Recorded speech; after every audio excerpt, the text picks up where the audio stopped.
djeca! Idemo na farmu gdje ćemo vidjeti životinje i njihovu mladunčad. Krava. Kako se zove njezino mladunče? Tele. Konj. Kako se zove njegovo mladunče? Ždrijebe. Kokoš.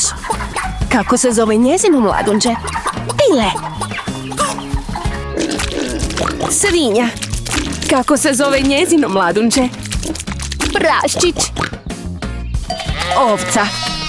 Kako se zove njezino mladunče? Janje. Pas. Kako se zove njegovo mladunče? Štene.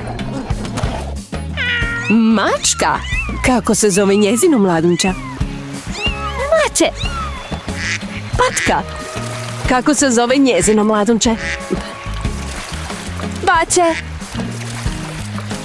Žabaj. Kako se zove njezino mladunče? Tunoglavac. Sad kad smo upoznali sve životinje na farmi i njihovu mladunčad, pogledajmo ih još jednom od početka. Krava i tele. Konj i ždrijebe. Kokoš i pile. Svinja i praščić. Ovca i janje.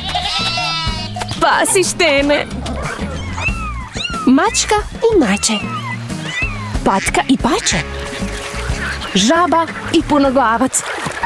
Bok mladunčadi, vrijeme je za spavanje. Laku noć i lijepo sanjajte.